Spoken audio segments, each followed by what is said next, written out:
Hello, everybody. My name is Alex Tom. I'm with the UNHCR, the UN Refugee Agency here in Canada. Thank you so much for joining us today for our UNHCR on Mission Syria.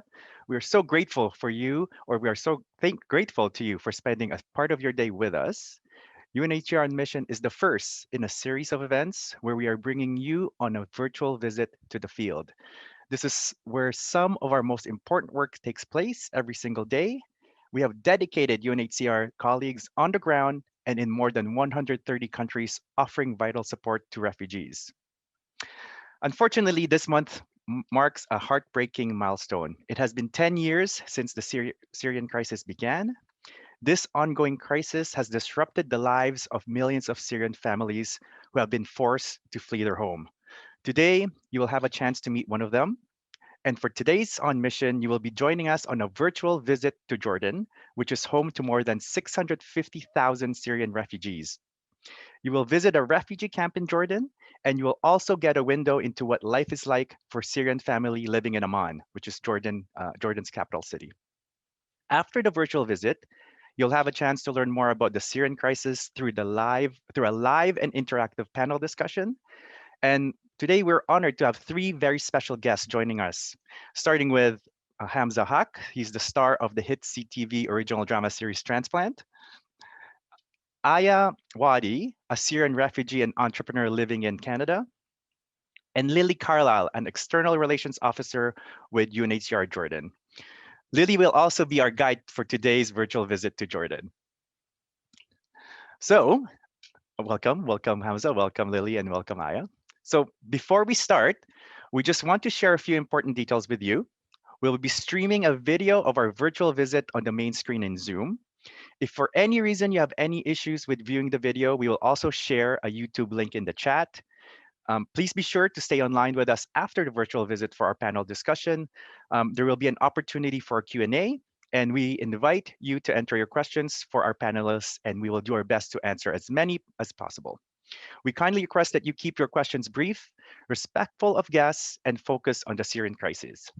The chat and the microphone functions will be disabled for today's event, but we encourage you to continue the conversations online by tagging UNHCR Canada on your social channels using the hashtag UNHCR on Mission. So thank you again for joining us for UNHCR on Mission Syria. We will see you back here after our virtual visit. So Raphael, please go ahead and start the video.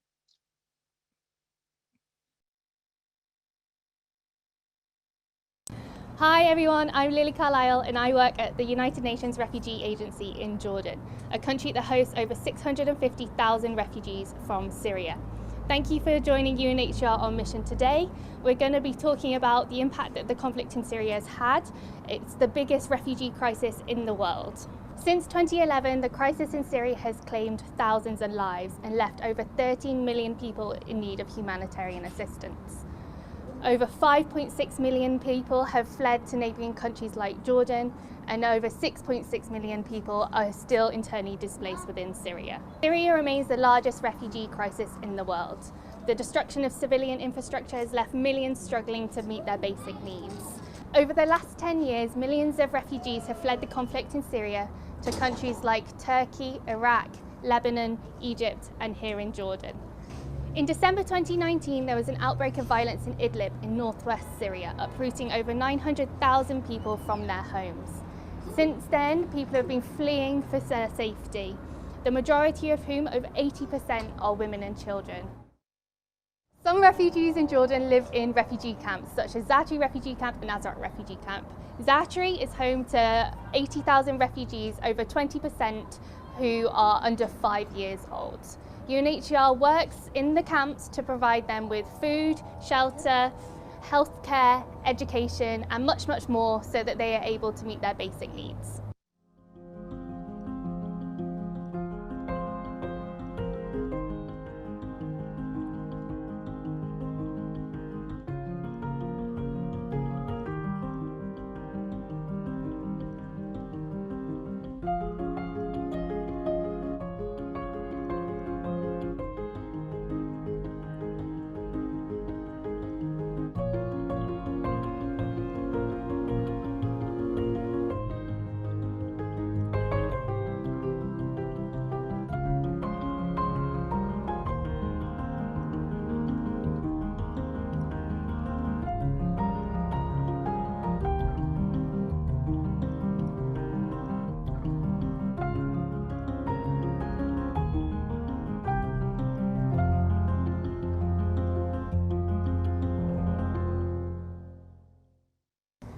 Jordan itself is the second largest host of refugees per capita in the world.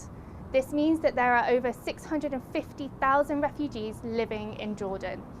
Over 80% of them live outside refugee camps, and that means that they live here in cities like Amman.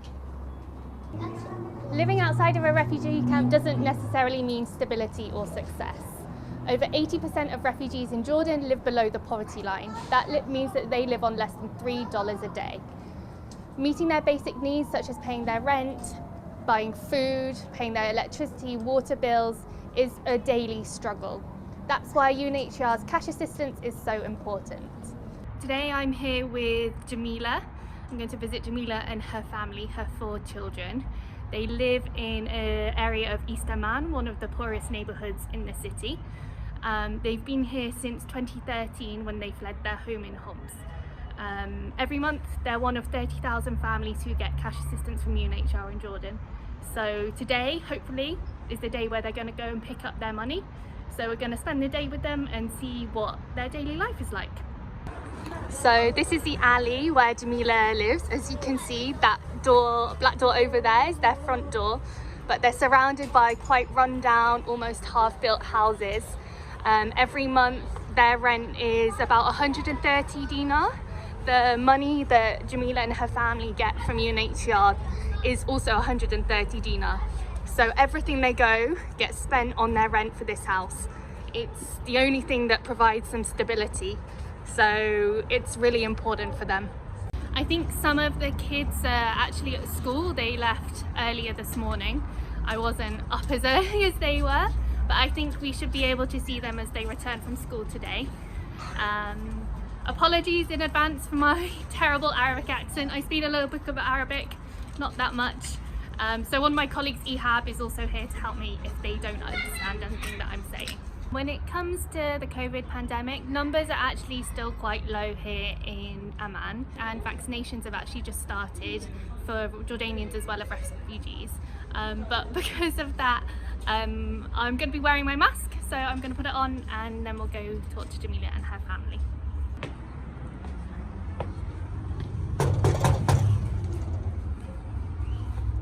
مرحبا مرحبا كيفكم؟ شو أخباركم؟ أنت علي صح؟ نعم. وأنت جميلة أم علي. أهلا وسهلا. So I'm here with Jamila, or Ali. She's already otherwise known. She has 4 children, Ali, Ola, Ahmed and Aisha. Jamila, introduce yourself. أنا زميلة أم علي. عندي 4 أطفال: علا، علي، أحمد، عيشة.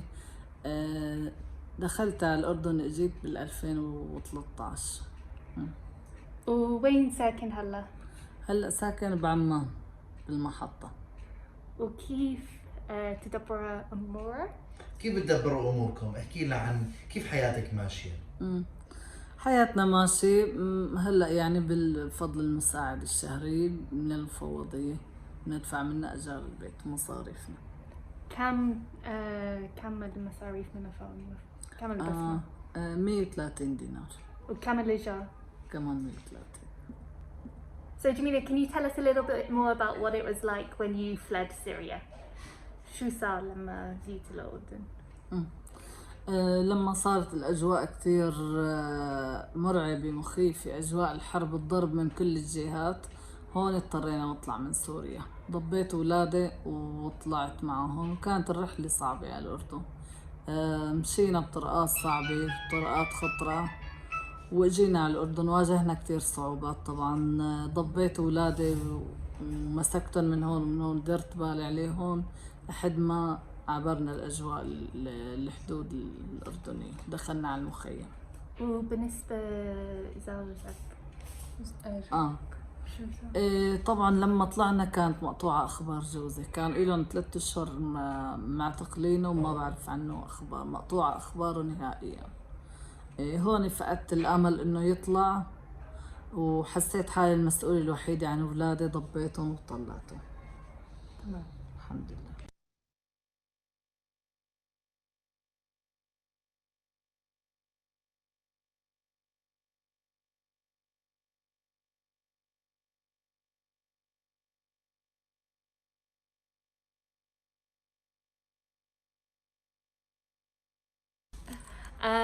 So this is Ali.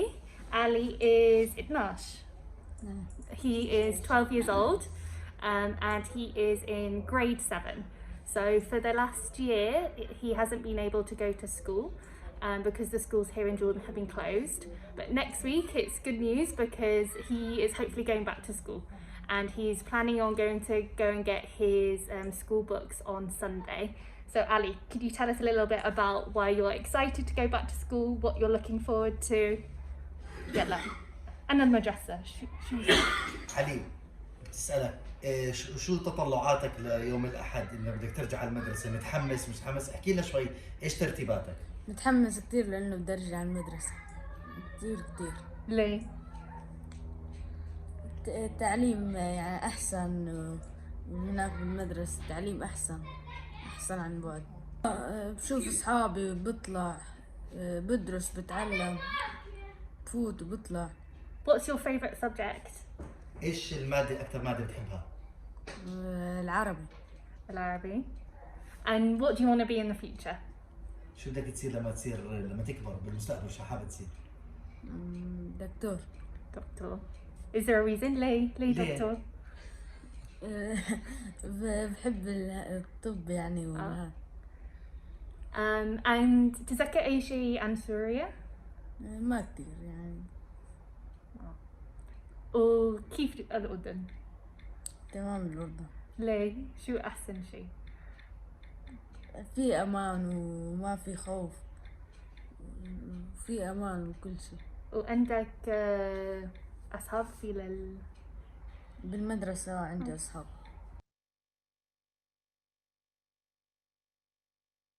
مرحبا، أنا علي، حابة أورجيكم المطبخ اللي وراي. هذا المطبخ، وعندنا غرفتين ببيتنا بدارنا. هاي الغرفة بيناموا فيها أخواتي.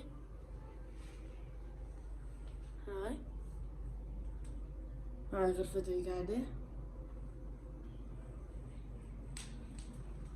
وهاي كتبي يوم الأحد، جنتتي يوم الأحد نروح على المدرسة. يوم الأحد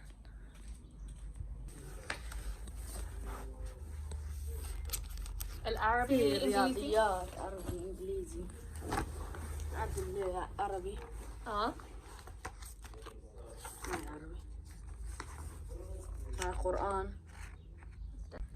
إيش هيك؟ هاد قرآن. هاي كتابة. بس هذول نحلوه نكتبوه نحلوه. هاي نسخ قرآن، نسخ 3 مرات. هاي كله. هاد نقرأه نحفظ عن غايب، نحفظه عن غايب. أوكي.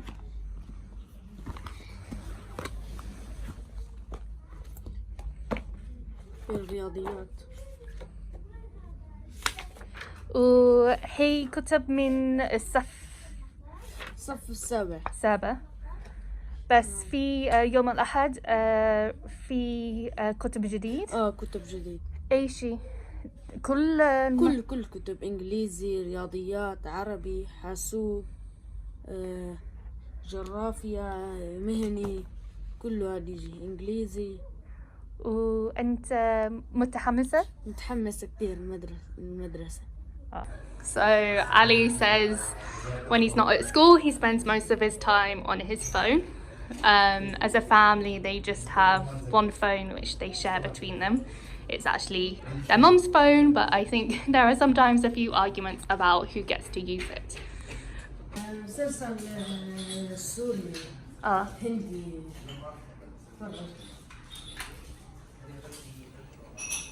وكم ساعات في اليوم؟ المسلسلين 3 يعني ساعتين. يعني مسلسلات. What's your favourite? إيش أحسن مسلسلات؟ باب الحارة. So I'm here with Huda, and we're just about to go and pick up the children from school. Huda is their aunt, and every day she goes and walks up and sees them. أنا أنتون. جيب عيش وحموتك من المدرسة. يلا. تعالوا هون الجراوند. وكل يوم انتي؟ كل يوم أنا أروح وجيبهم أنا. Here they are. This is Aisha and Ahmed. كيفكم؟ كيف كان المدرسة؟ كويس؟ شو تعلمتي اليوم؟ درست عربي ورياضيات وعايشة نفسه واستلمت الكتب كويس. يلا إلى البيت. يلا. السلام عليكم. أنا أحمد عمري 8.5 صفي تاني. أنا اسمي عائشة عمري 11 سنة صف خامس. وشو صار اليوم؟ درسنا أول يوم؟ كتب. كتب. تمام. وشفت صحباتك؟ شفت صحبات كيفكم؟ الحمد لله. من زمان ما شفتهم؟ Huda is the cook in the household apparently. ايش اللي تطبخ اليوم؟ مجدرة. So I actually don't know what مجدرة is. شو مجدرة؟ فاصوليا. So فاصوليا is a bean dish which is on the stove. Ali is very kindly helping out his aunt Huda. وبشوف yum. It looks yum. ومجدرة. Okay, so it's like a rice and lentils. مي مشاف يصير ايش فيها؟ برغوان العدس. حلو. زاكي؟ هاي مو تنشف كلها يصير بعدين زيت وبصل. حليب زيت وبصل. and جميلة, do you like it? زاكي؟ ايه كثير زاكي.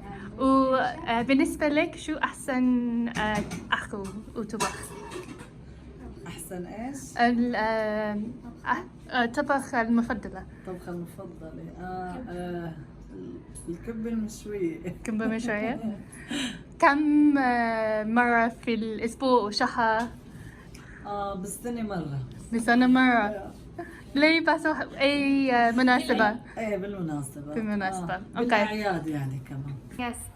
Yesterday she received her monthly text message, SMS, saying that her cash assistance was ready to go and pick up. So that's where we're going to go and head now, alongside Ali, and get their 130 dinar, which will then go to their landlord to pay their rent. وين البنك؟ تحت بعيد؟ تحت ورا محطة. تمام. So this is the area where Jamila and her family live. That's their house up there, the black door, and then down the alleyway leads onto one of the main roads in Amman. We've got the market opposite. There's a little corner shop here, and because it's a Thursday, there's people out in the streets ready to enjoy their weekend.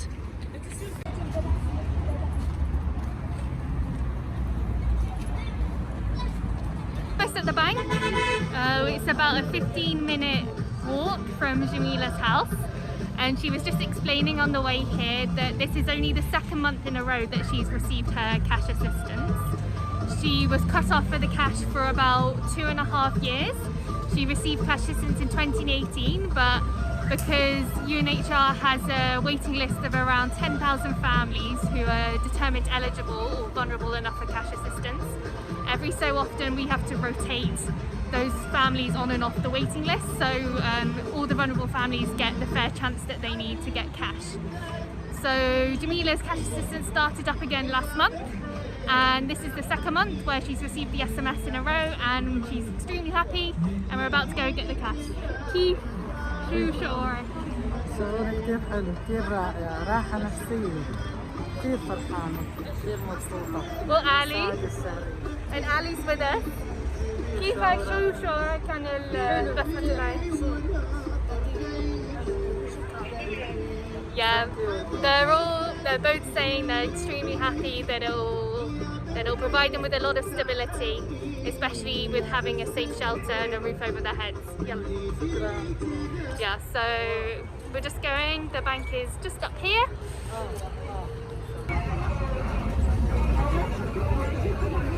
So Cairo Amman Bank is the bank that UNHCR uses to deliver cash assistance to our refugee families in Jordan.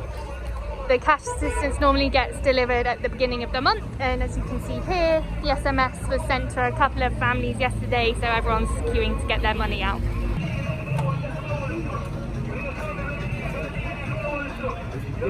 I'm here with Jamila. She's just taken out her money. How do you feel?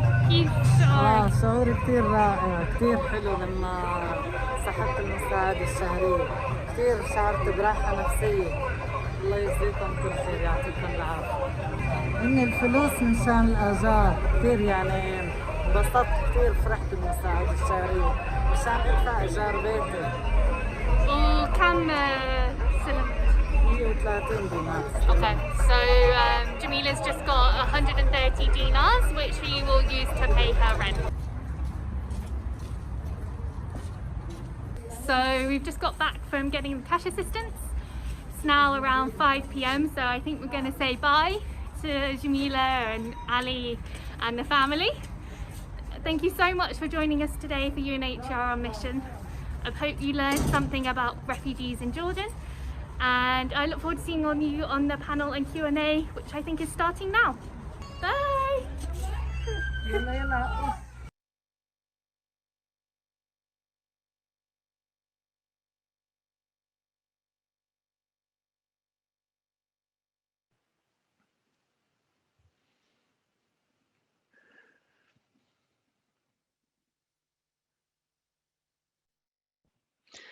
Hello, everybody. Welcome back. Welcome back. And I hope you enjoyed your virtual visit to Jordan with our colleague, Lily.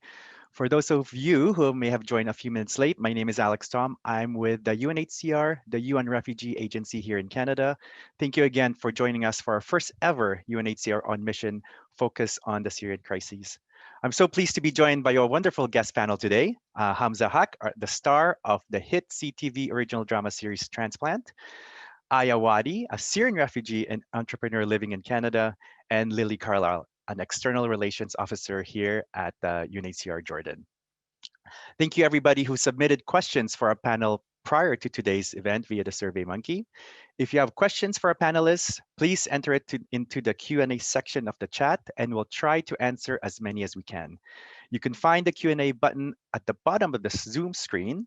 If we can't answer all the questions, we'll take down all the unanswered questions and try to respond to them on our UNHCR on Mission webpage on unhcr.ca. Again, please keep your questions brief, respectful of our guests, and focus on the Syrian crisis. So now it's time to hear from our panelists, starting with Hamza. Hamza, why don't you start us off with an introduction? Hi, my name is Hamza Haq. Thank you for the lovely introduction, Tom, Alex, Tom.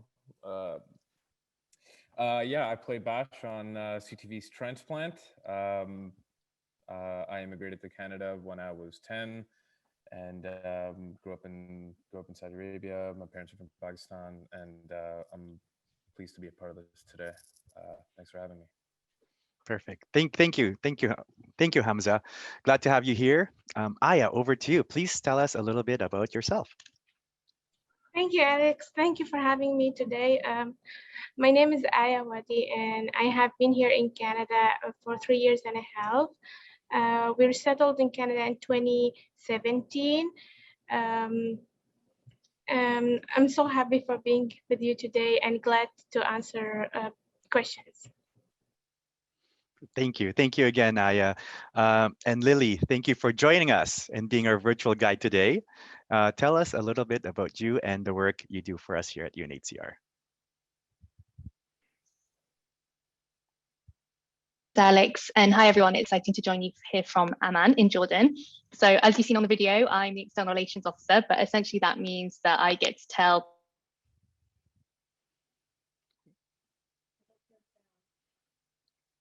I think oh, there. It's a challenge at times.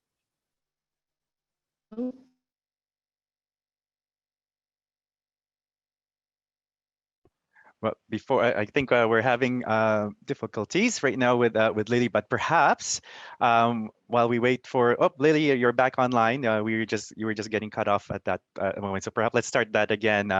If you could provide us a short introduction again. Sorry about that. No, can you hear me now? Is that Yes. better? Yes. Hi, Rod.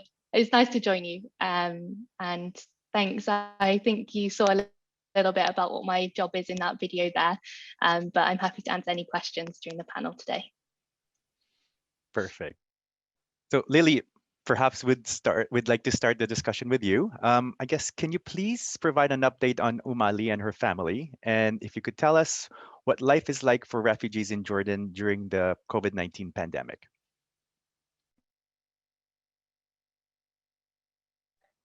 Yes, so with Umali, so obviously that video was filmed about a month ago now, but I actually went and saw them last week. They don't live very far from me here in Amman. But unfortunately, the COVID situation here in Jordan has changed a lot since then. The cases have spiked a lot, and we're back into a 7 p.m. curfew and a lockdown on a Friday. And unfortunately, that means for Ali and Aisha and Ahmed, as you saw in the video, they were very excited to go back to school, but they only managed to go back to school for a week before they were back to remote learning again. I think for refugee families, that's definitely a challenge. As you saw, they only have one phone, which they have to share around to do their online lessons. And also it's like an added expense to have to pay for their internet costs. For Jamila, it's also a challenge to have the kids in the house all day. Like any mum, like sometimes she just needs a break. But it's tricky. They're managing to get by, but the COVID situation isn't helping. Like Jamila always says to me, she would love to train, like start to work or do something like that. But the economic impact of COVID has actually been really devastating. Over a third of refugees here in Jordan have lost their jobs. And so even for those people who were working before the pandemic, now they're just stuck at home. So as UNHCR, we're really seeing increasing needs at the moment. Would you be able to provide us an update on perhaps the vaccinations or any vaccinations in Jordan at the moment? Yeah, so we've been really lucky that the Jordanian government has included refugees within the vaccination program. So the vaccination here kicked off in January, and until now, there's about 2,000 refugees who live in the refugee camps in Zatri and Azraq who have received the vaccine. There's a vaccination centre open in both camps. So every day, about 50 refugees in both camps get the vaccine. The numbers are actually likely to be way higher because refugees who just live in urban areas like Jamila can simply just register on the government website, then they get issued with an appointment and they can go down to their local medical centre to get the vaccine. So there is definitely hope that the situation is improving, but I think like the rest of the world, it's going to take a little bit of time. No, it's great to hear. It's great to hear that the vaccination program has started in Jordan, and it's great to hear that the refugees are included in that plan. So thank you for that, Lily.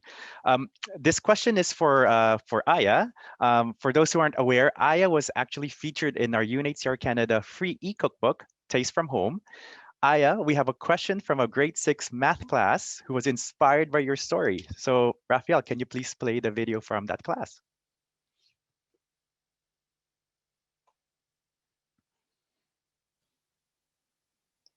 Good afternoon. My name is Christine Halliday, and I'm a grade 6 teacher from Canada. Today I'm going to be sharing some pictures that have come from a student-created website that contains recipes that are important to students' heritage and families, and it was inspired by the Taste from Home cookbook and Aya Wadi's story in particular. Students have been constructing a class website, from the ground up to include all of the recipes with very easy steps to follow, and to also include the stories behind these recipes and why they're important to families. Our intention is to then share the website with all the families so that they can have access to the wonderful stories and recipes in their own homes. We want to thank the Taste from Home cookbook developers and contributors, and Aya Wadi in particular, for this wonderful inspiration. We do have a question as well. Students would like to know what inspired you to start cooking and what your favorite dish is to prepare. Thank you. That is adorable. That is adorable. And Aya, I believe the question from Miss Halliday's grade 6 math class is, what inspired you to start cooking and what is your favorite dish that you made? I just want to thank Miss Haley for all what she did. And what inspired me the most about cooking is that the great moments that we spend here in Thunder Bay through a program called the Culture Kitchen Program at Roots to Harvest, which is a nonprofit organization, gave the opportunity to all the women to get the power to share a part of their culture and heritage with the community. And at that time, I really enjoyed making food with all a woman and work at the same time as interpreter, because it really reminds me of my family, the nice memories and my childhood. And it's really helped me to start feeling that I'm connected to the Canadian community, and I'm able to use this, like making food as a link to pass our feeling, to tell our story. My favorite dish is from Arabic cuisine, something called yalanji, which is a grape leaf stuffed with rice and cooked vegetables. It's a sour, sweet dish, really savory and delicious. And it's my favorite because it was the first recipe that I have learned from my grandmother when I was 14 years old. That's fantastic. I'd love to try that out next time. I believe this the UNHCR staff here keeps saying that whenever we go to Thunder Bay, we must stop by Aya's place. So thank you so Oh much for yeah, that. please. Thank you. I would love to have you here. Thank you. So the next question here is for Hamza. Hamza, the question here is, you've received wide acclaim for your portrayal of Bash on Transplant.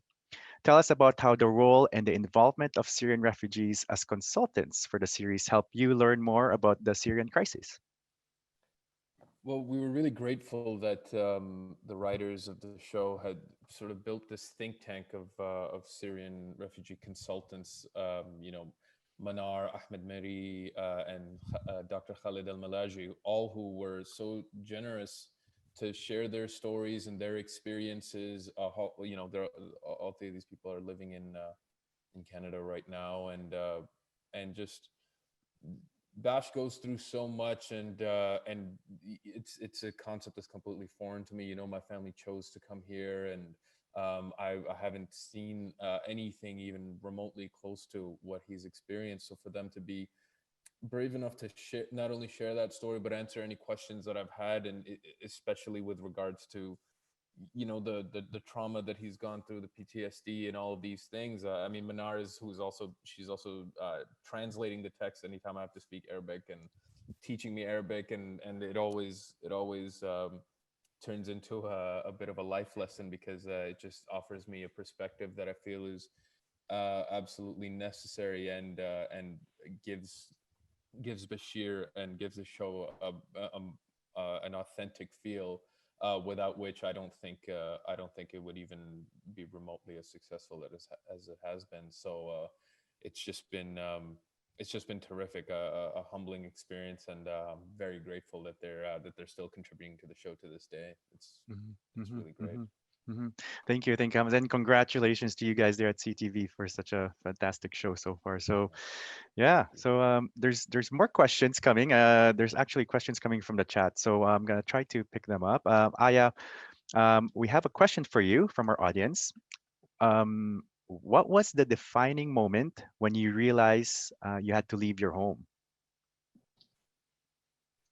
Well, it wasn't like just one moment. Like many consecutive hard conditions lead us to leave our home, and we would not do that. Like home is home, and what I mean with home, like when we say home, we think about the kindness, love, warmness, and respect. And unfortunately, since the Syrian crisis started, all these values start to disappear. But when we start feeling that we are strange and we are not belong to Syria, when we lost everything, and we had just to start thinking about looking for a better life and to move on. And that was not with a day and a night. We had to leave our house like couple times, back and forth, and we were just hoping that tomorrow might be better, tomorrow everything will get back to normal, until my father just went back home one day, and he really got shocked that the house, it wasn't the same house that we lived in. People, or bad people, were just trying to steal stuff in front of his eyes. They had guns with him, like with them. He wasn't able to protect himself. He wasn't able to feel safe there anymore. When he went back and he told us what he saw, he told my mom, he said, I lost everything and I don't want to lose any one of you. And I think it's time to take the next step in our journey, and whatever is the risk that we will just take it, because we are just going with, like, we will have an uncertain future. We don't know what we will face. So we had to move to our house somewhere, like, which is close to the Turkey borders. We went twice to the Turkey borders and we were trying to get there, and in both times we weren't able to. And then in August 2014, we were just able to start a new life in Turkey. Thank you so much, Aya, for sharing that story. I mean, your story really provides an insight of the journey of Syrian refugees like yourself. So thank you for sharing that. I'm gonna turn it over to Aya for a little bit. Sorry, to Lily a little bit. Lily, you had a chance to work and meet with Syrian refugees. What's it like? What is it like for you hearing Aya's story? I mean, it's really powerful what I is saying, but sadly, I hear too many people saying similar things, like refugees here in Jordan who've individually and equally gone through such harrowing experiences when they were back in Syria and when they were making that horrible decision to leave. And I think we just marked the 10 years of the Syria anniversary, and they still have those memories with 10 years later, and especially for the kids who are like now grown up. Those things are never going to go away. And from UNHCR's point of view, it's just about how we can provide a little bit of hope, how that we can provide the mental health support and psychosocial support if that's needed for them to get past those problems, and give them a bit of a future, really, whether that's here in Jordan or in countries like Canada, like I managed to go. Mm-hmm. Well, thank you for those insights, Lily. I'm going to stay with you, as this next question is for you from the chat, related to what's an important topic, which is feminine hygiene. Are sanitary napkins and tampons ever sent to refugees? So as UNHCR, we used to distribute them in kind. So as part of hygiene kits, which were given to refugees who are living in the camps every month. But actually, since 2019, we've switched those hygiene kits to be money and cash rather than in-person products, so that people actually get the choice about what they want to buy. So yes, they might use that money to still buy sanitary products. One month, they might use it another month to buy soap or cleaning items for their house. But also they might save that money up to buy like mobile phone data. So although the money is like distributed for sanitary products and hygiene, it's really up to the refugees what they buy it for. And I think that's a really important part of what we do here, is like empowering refugees and giving them options of what they want to use their money for, like anyone else. Mm-hmm. No, thank you so much for that, Lily. And this is such an important aspect of healthcare, especially for refugee women and girls. So thank you for that insight. The next question, I believe, is for Hamza. The next question is, how can Canadians help or use their voice to advocate for refugees?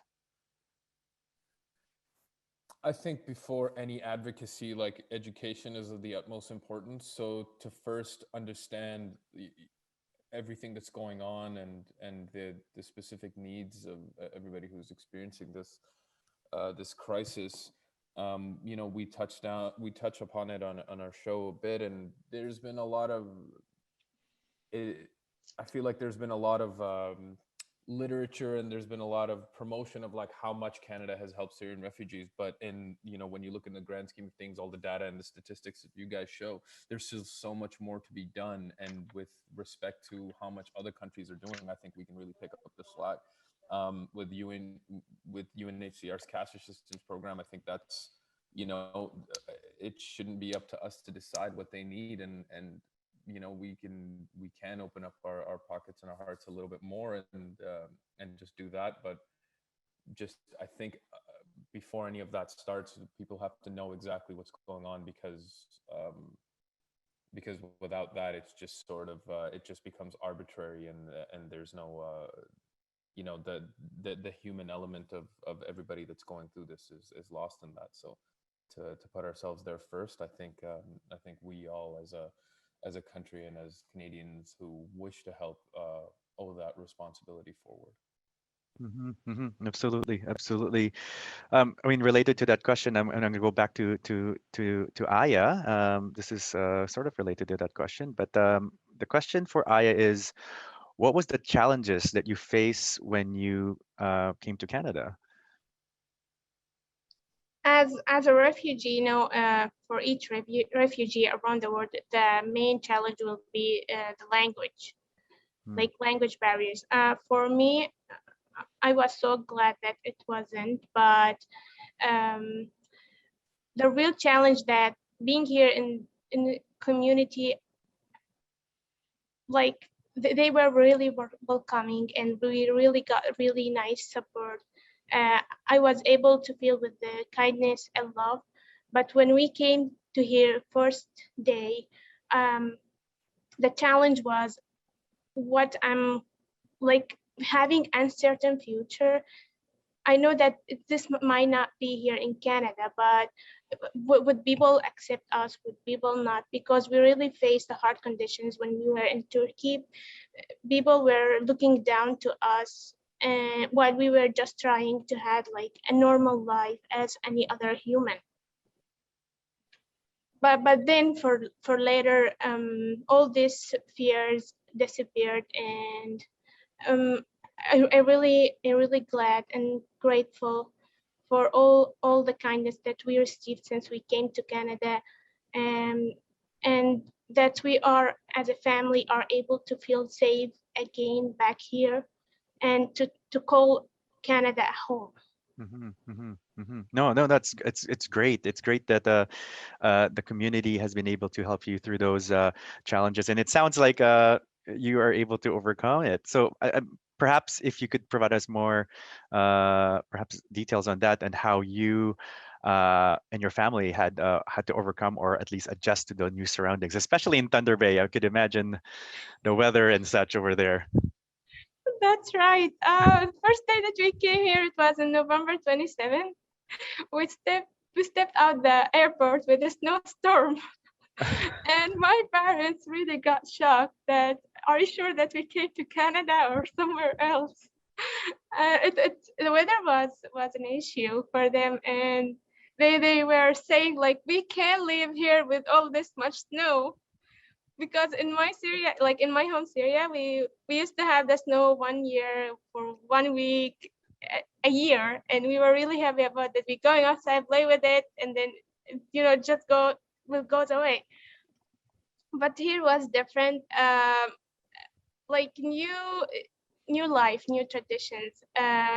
You see different people, and the community, as I said, was like supported us. Like we didn't feel that we are strange. We feel that we are a part of the community. We really had like many other opportunities to be able to involve and to work harder and gain knowledge about anything and just in general. Thank you for that. I mean, yes, the weather in Thunder Bay, the negative, I think they go up to like -40 over there. It's always a shock for anyone coming to this country, right? So thank you for sharing that story. So I have a question for Lily. Next, it's a question, I guess, with regards to cash assistance in Jordan. So the good question is, if Jamila only gets enough cash assistance to pay her rent, how does she and the family survive otherwise? And where do they get the money from? Where do they get the money to buy food and other necessities? This is the cash assistance program that you mentioned in the virtual tour. Yeah, so unfortunately, it's a real challenge if we're honest.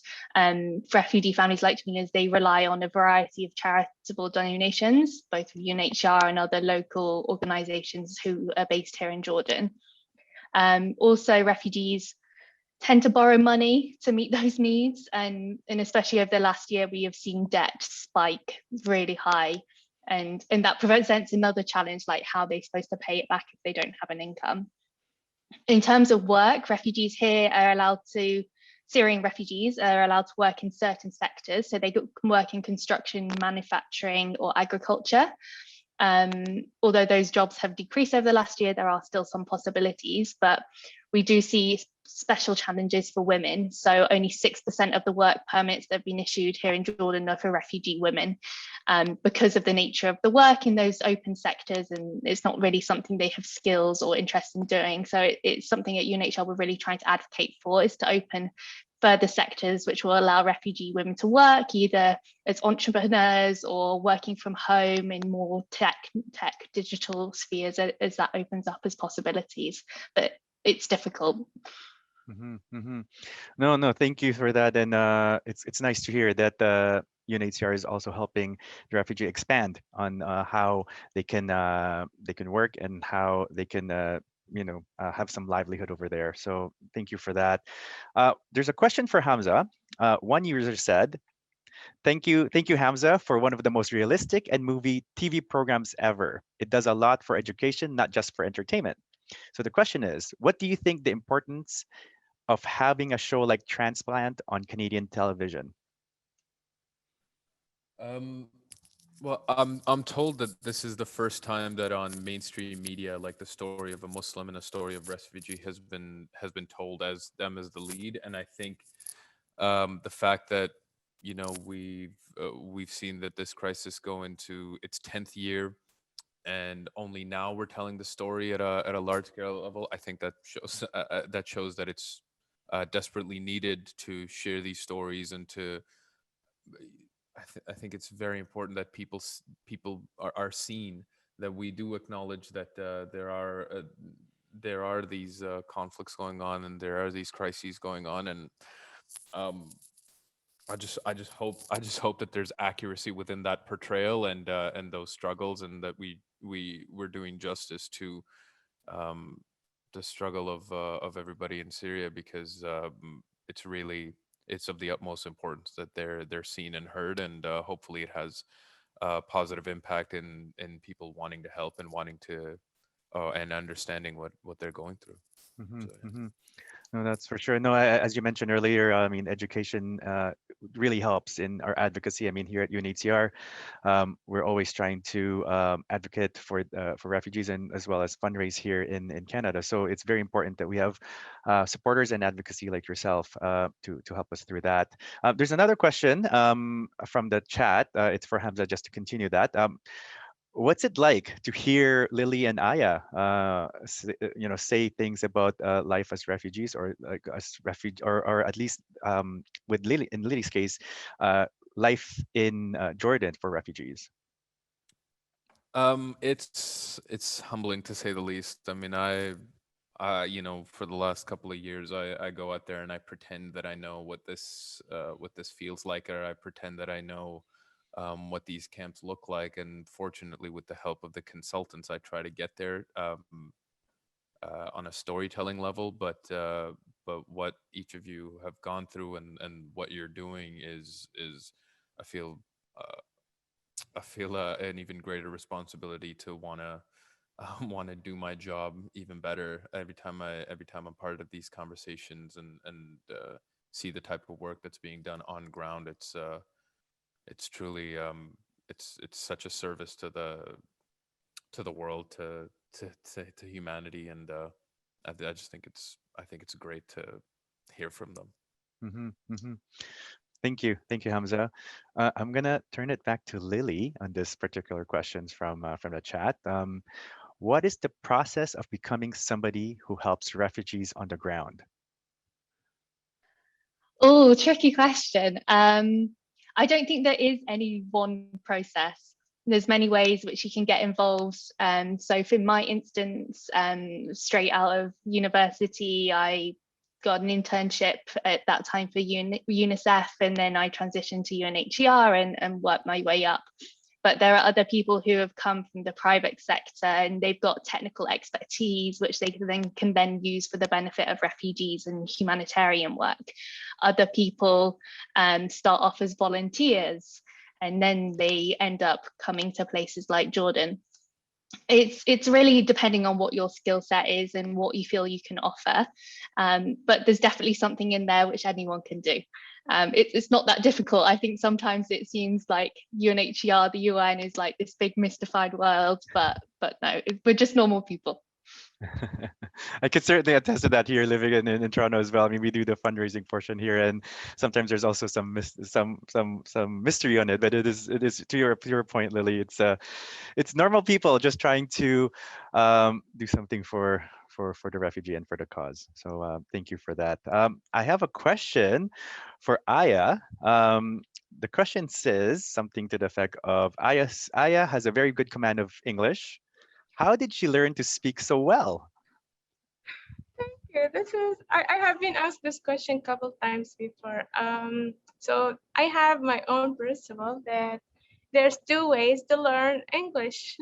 First way is, to attend one of the programs like the one that the Canadian government offers, like through Link, and which is I really attended for 8 months since I came to Canada, and it was through the multicultural station. And that really helped me to improve my English language and like just improve my skills. And the other way is just with following the life path. Like we face many things. We gain the knowledge from the opportunities. When you work in a place like with food, you learn everything about food. When you work or with the other place, like in like a different place, you learn more. And so I did both ways. And I also, before I came to Canada, I used to do something fun and to learn English, that I was listening to the music and songs and get the lyrics and translate them down to Arabic and then get the new words and start to use them like in my like when I woke up or like in my life. And that really helped me, like, yeah, to speak fluently.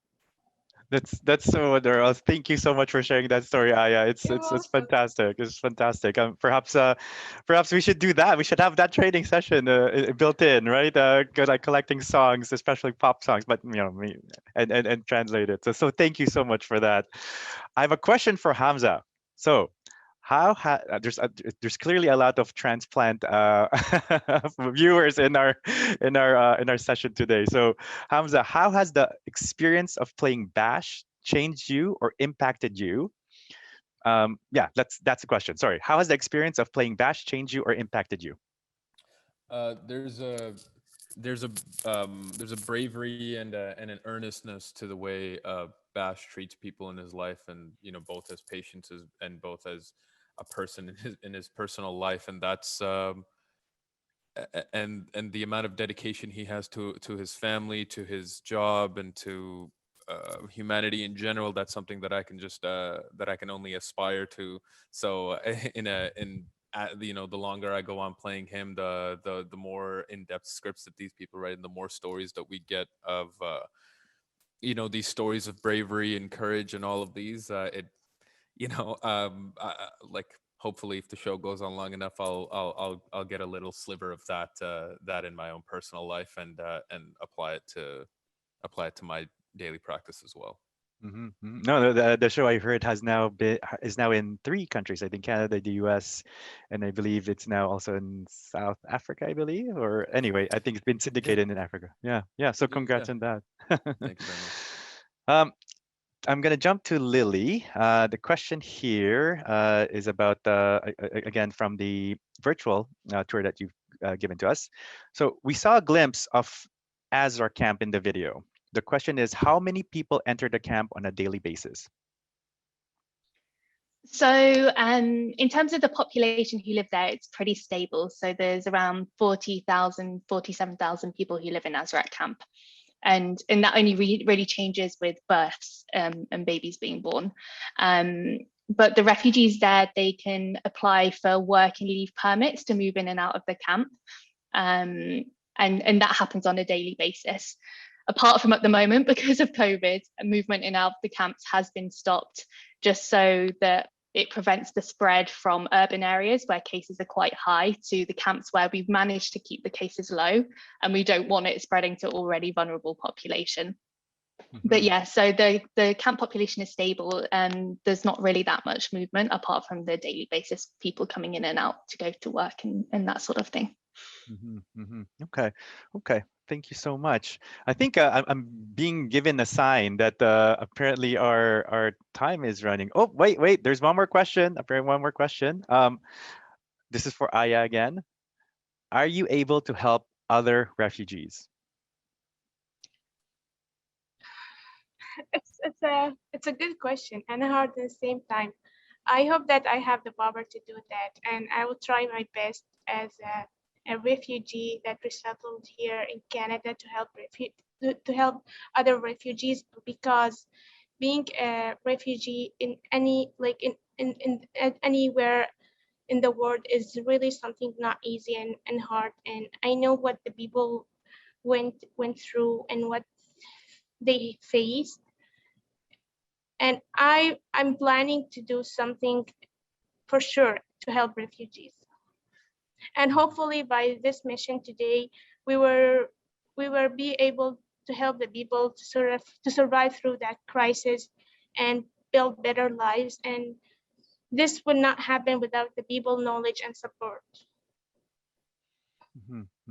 Thank you so much, Aya. It's so powerful. And we hear stories from refugees who are also have gone through waves that are coming to Canada and now helping other refugees as well. It's similar to the story that you have, and because of similar experiences that you have. So thank you so much for sharing that. So now I am being said, I'm being flagged that we're out of time. So again, has been a wonderful discussion. Hamza and Aya, thank you so much again for joining our panel today. Lily, thank you for bringing us on the virtual visit to Jordan and for taking part in this panel discussion as well. And a very special thanks to all of you for making time to join us today for UNHCR on Mission Syria.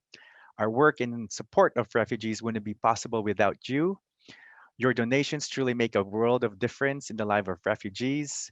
The Syrian crisis has become the largest refugee crisis in decades. There are 6.6 million Syrian refugees worldwide and more than 13 million people who are in need of humanitarian and protection assistance in Syria.